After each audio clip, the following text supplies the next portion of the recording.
At a baby shower, my cousin snickered. I secretly told everyone you lied about who the father is. The room went silent as she smirked. Let's see you explain this one. I took a deep breath and pulled out an envelope. That's interesting, because the DNA test results say otherwise. She stumbled back as I read them aloud. I never thought my own family would turn against me over a lie. I didn't even want a baby shower, but my mom and my aunt insisted. They said it would be good for me. That it would help me feel supported. That it would be a chance to celebrate before everything got real. I should have known better. I should have known that my cousin Marissa would find some way to ruin it. Marissa and I had never been close. We weren't exactly enemies, but she was the kind of person who always wanted to be the center of attention. She thrived on gossip, on drama, on making other people's problems her business. I guess I made a mistake by assuming she'd leave me alone once I got pregnant. At first, everything seemed fine. When I announced my pregnancy, I got the usual mix of congratulations and questions. But then things shifted. People started acting weird around me. My uncle, who had always been supportive, suddenly stopped offering to help. My grandmother, who had spent weeks knitting a baby blanket, suddenly stopped returning my calls. My own mother sat me down and hesitated before saying, "Sweetheart, are you sure Nate is the father?" That one hit me like a gut punch. I asked her where she even got that idea, and she just looked uncomfortable and mumbled something about hearing things. I pushed. She wouldn't say. Then my friend Callie called me, her voice low and urgent. "You need to know what Marissa is saying about you." Apparently, my cousin had been running her mouth for weeks. Telling people that I was lying about who the father was. That Nate dumped me because he found out I cheated. That I was desperate and trying to force him to raise another man's baby. I had never cheated. Nate and I were together for 3 years. Things weren't perfect, but I had never been unfaithful. When I told him I was pregnant, he just shut down. He got cold. Distant. And then he pulled the classic coward move, he ghosted. Blocked my number. Deleted me off social media. Quit his damn job. That was bad enough. But Marissa turned it into something worse. At first, I tried to ignore it. I figured people who really knew me wouldn't believe it. I was wrong. Because the whispers didn't stop. I found out my own grandmother believed it. That my aunt had actually called Nate's mom to check the facts. That people at my mom's church were talking about me. Marissa made sure to spread it everywhere. And that's when I decided, if she wanted to humiliate me, I was going to humiliate her right back.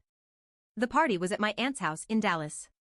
It was one of those over-the-top baby showers with pastel decorations, balloon arches, and a huge table full of cupcakes with pink and blue frosting. And Marissa? She was eating it up. She walked around like she owned the place. Laughing, whispering to people, looking over at me like I was some kind of joke.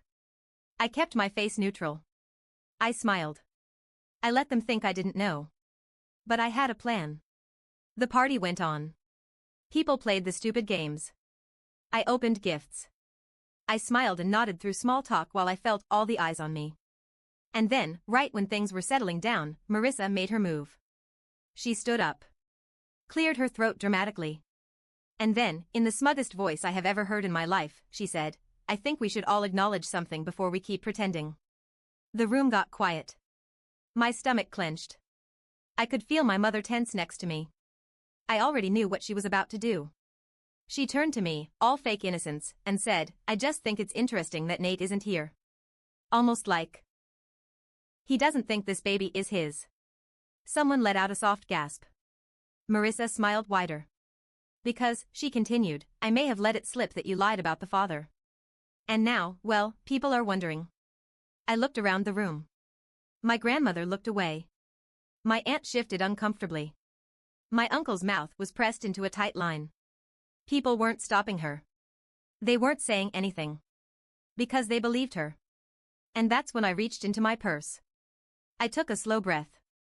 Then I pulled out the white envelope. "That's interesting," I said calmly. Marissa's eyes narrowed. I held it up for the whole room to see. Because I actually got a DNA test done. Dead silence. Marissa's face froze. "And according to this," I continued, sliding out the official document with the bolded percentage at the bottom, "Nate is 99.99% the father of this baby." I didn't yell. I didn't have to. My voice was sharp and clear, and it carried through the entire room. Marissa stumbled back like she had been slapped. I looked directly at my grandmother, at my aunt, at my mother.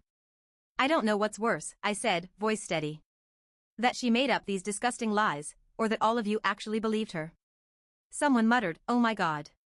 I let that hang in the air for a second. Then I turned back to Marissa. She looked panicked. Like a cornered animal. She started, but I wasn't done. "Why are you even so obsessed with my pregnancy?" I asked, tilting my head. "Why did you feel the need to spread this? What exactly did you get out of it?" She opened her mouth, then shut it. I watched her face flicker through emotions, anger, frustration, embarrassment. She was losing. And I wasn't even done yet. Because I had one last thing to say. "Or, maybe you were just mad that Nate rejected you." The whole room reacted. Someone actually said, "Wait, what?" Because, yeah. I found out. Marissa had tried to hook up with Nate behind my back a year before. And he had rejected her. And now? She had no way to deny it. Her face went scarlet. And the best part? I could see it in her eyes. She knew I had just ruined her. The moment I said it, the entire room shifted. You know that feeling when you drop a glass and the split second before it hits the ground, everyone freezes? That's what happened. Marissa's face went pale. What are you talking about?" she stammered. She tried to laugh it off, but it was forced. Too fake. Too nervous. I leaned back in my chair, folding my arms, feeling the tension wrap around the room like a noose. "Oh, you know exactly what I'm talking about," I said. I saw it in her eyes. That tiny flicker of fear. Because now? She wasn't just some innocent cousin who accidentally spread a rumor. She was exposed. She looked around, probably expecting anyone, to back her up. But no one said a word. Even her little group of friends was awkwardly quiet. Because they hadn't known. Marissa had been so cocky, so sure of herself, but she hadn't realized I had been digging too. "You know, I didn't believe it at first," I said, tapping the envelope on my knee. "But then I started thinking, why would you care so much? Why would you spread something so disgusting about me? What did you get out of it?" Her jaw clenched. I wasn't, and then it hit me. I cut in, my voice sharp. "It wasn't about me at all, was it? It was about Nate." Marissa flinched. And that's when I knew I was dead on. "You wanted him," I continued, letting it sink in. "You thought that if you could break us up, you'd have a chance." She opened her mouth, then closed it. A beat of silence. And then? My aunt, her own mother, turned to her and said, "Marissa, tell me that's not true." Marissa whipped around, eyes wide. "Mom, of course it's not. She's just trying to, don't lie," my aunt snapped, her voice suddenly sharp. "Not after everything." And that's when I realized, her mom already knew. Maybe not everything. Maybe not the details. But something had happened. And now, everyone was looking at her like they weren't so sure about her anymore. The tension in the room was thick enough to choke on. People were whispering. Muttering. The shame that had been on me for months? It had shifted, all onto her. She was cornered. And I could tell by the way she clenched her fists, she hated it. Then, out of nowhere, she spun toward me. "You think you're so smart, huh?" she hissed, her voice low but furious. I stared her down, not flinching. She leaned in, her face way too close, and whispered, "Fine. You want to know the truth? I did tell people that. I did make them doubt you. And you know what? I don't even regret it." She smiled. Smiled. Like this was some kind of game. "Because at the end of the day," she whispered, too low for anyone else to hear, "Nate still left you, didn't he? Doesn't matter if the test proves he's the father. He still didn't want you." My stomach twisted. For a second, just a second, it stung. Because it was true. Nate had left. He had ghosted me. He had treated me like I was nothing, even though I had been faithful, even though I had done everything right. But that's when I saw it, her real game. She wasn't just trying to ruin my reputation. She wanted to break me. She wanted to see me hurt. She wanted to be the one who got the last word. And that's when something inside me just snapped. I leaned in too. Close enough that only she could hear. "You're right," I whispered. "He did leave me. But at least he never even considered being with you." Her smile dropped. At least I never had to throw myself at a guy who wouldn't touch me with a 10-foot pole. Her face twisted. At least I don't have to lie to make people like me. She stiffened. And then, just loud enough for everyone to hear, I added, and at least I don't have to spend the rest of my life knowing I lost everything because of my own stupidity. Silence. Her breathing was sharp. She stared at me, her hands clenched, her face red. I waited. Waited for her to say something, anything. And then? She did something I never expected. She turned around and walked straight out the door. Just like that. No goodbye. No last words. Nothing. She just left. And for the first time in months, I felt like I could finally breathe. The second Marissa walked out, the room stayed silent. No one moved. No one spoke. The air felt heavy. I looked around. My grandmother wouldn't meet my eyes. My aunt still had that stunned, betrayed look on her face. My mother, who had been so quick to believe the worst about me, looked like she was struggling to process what just happened. And me? I should have felt relieved. I should have been satisfied. But something felt off. This wasn't over. Marissa had been too confident. Too smug. Even when she was cornered, she acted like she still had something up her sleeve. And that's when my aunt, Marissa's own mother, spoke. I need to go after her, she said, her voice tight. But before she could take a step, her phone buzzed. Loud. Insistent. Over and over. She frowned and pulled it out, then suddenly went pale. My stomach dropped. What is it? I asked. She didn't answer. She just stared at the screen like she had seen a ghost. Then, without a word, she turned the phone around so everyone could see. The group chat. The one that had almost every woman in our family in it. A new message. From Marissa. And when I saw what she sent? My blood turned ice cold. It was a screenshot of a text conversation.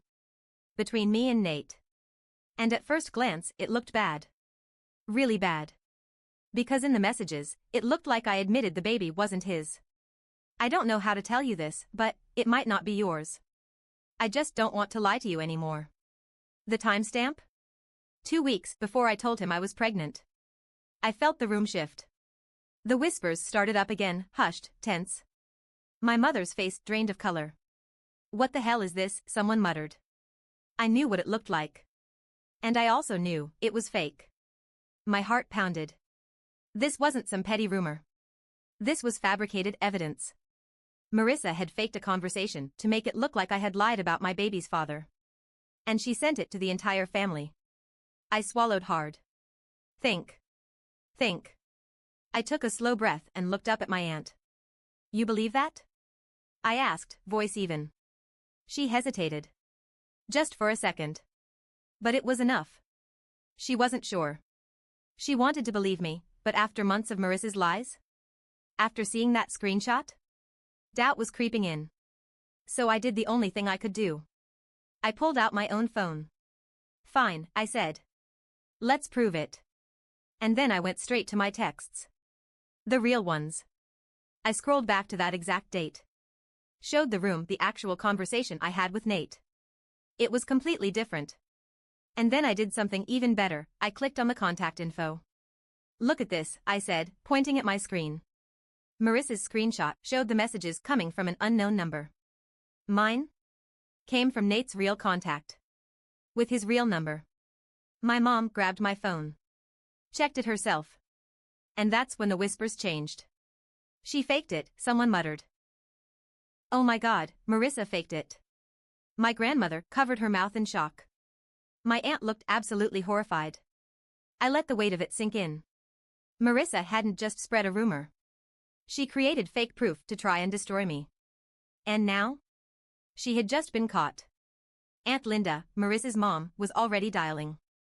She pressed the phone to her ear, her face tight with anger. Marissa. Get back here.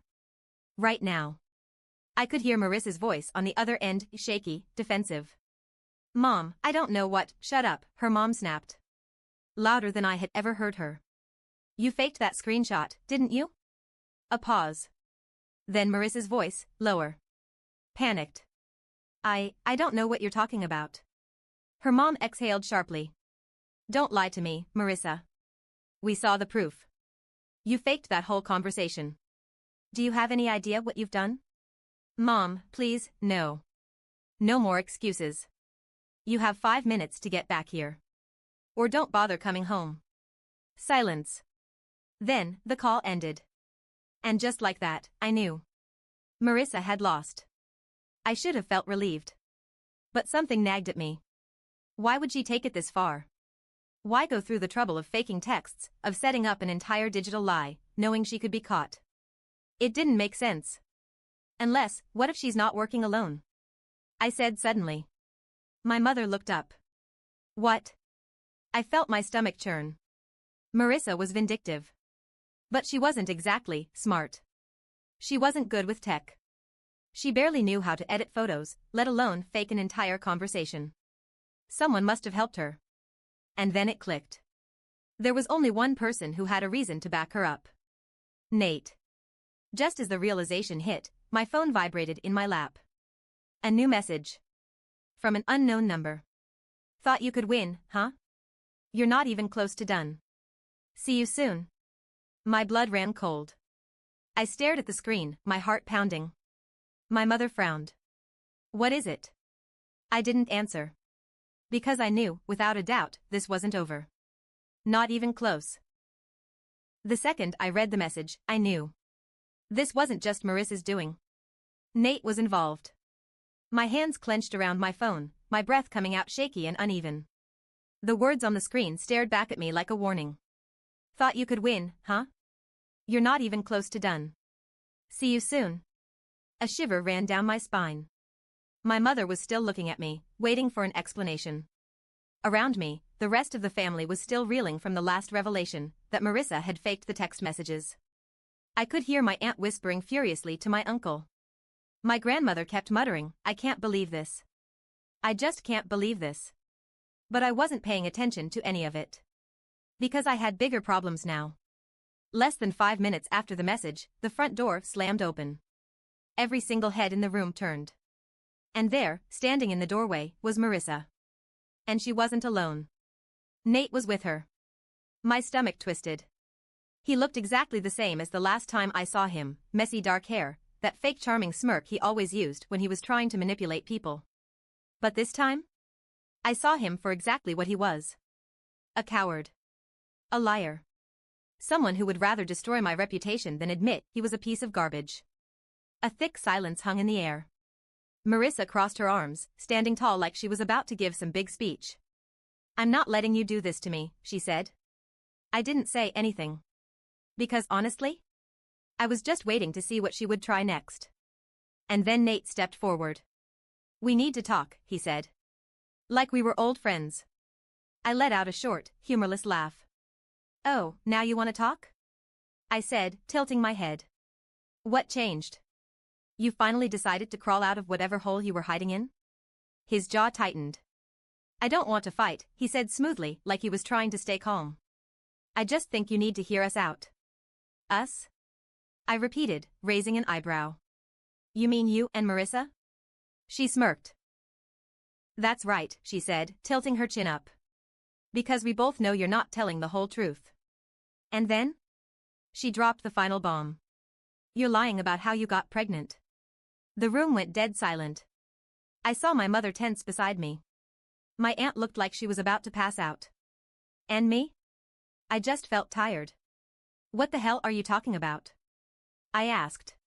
Nate took a deep breath, like he was preparing for some big dramatic moment.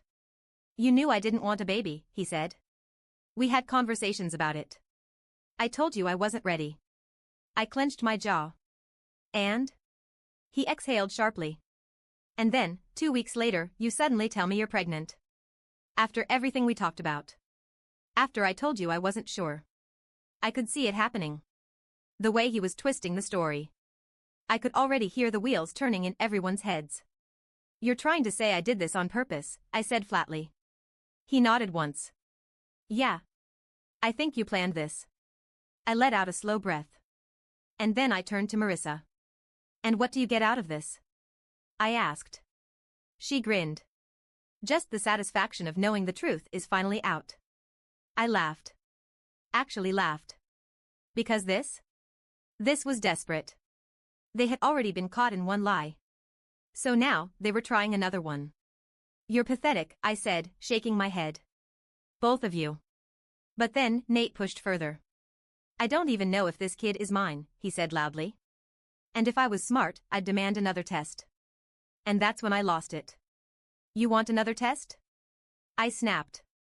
I took 2 steps forward, standing directly in front of him. You really think I planned this? You think I wanted to raise a baby alone? You think I wanted to deal with all of this? I gestured to the entire room of people who doubted me, because I thought it would be fun. Nate backed up.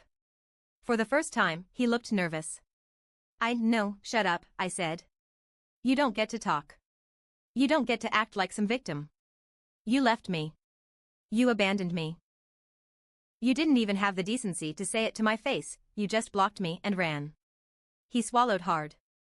And as for you, I turned to Marissa, my voice shaking with rage. You had the entire family turn against me. You spread rumors. You faked evidence. And for what? Some pathetic crush on a guy who never wanted you? Her eyes widened. Because I wasn't supposed to say that out loud. I turned back to the room, my family, my so-called support system. And all of you? You let it happen. You let her drag my name through the dirt. You never even asked me if it was true. You just believed her. I saw guilt flash across their faces. My grandmother looked away. My uncle had the decency to look ashamed. And my mother?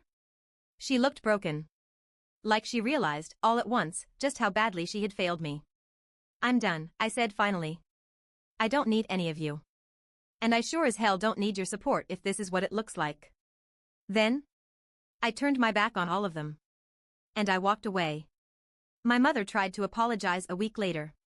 She said she didn't know what to believe and that she was so sorry. I told her, you should have believed me in the first place. My grandmother sent me the finished baby blanket. I never responded. My aunt kicked Marissa out of the house. No one has seen her since. And Nate? He tried to reach out after the baby was born. Said he wanted to make things right. I blocked him. I moved on. I had my baby. I built a life. And when I look back on that day, I realize it was the best thing that ever happened to me. Because I learned exactly who was in my corner. And I never wasted time on fake family again.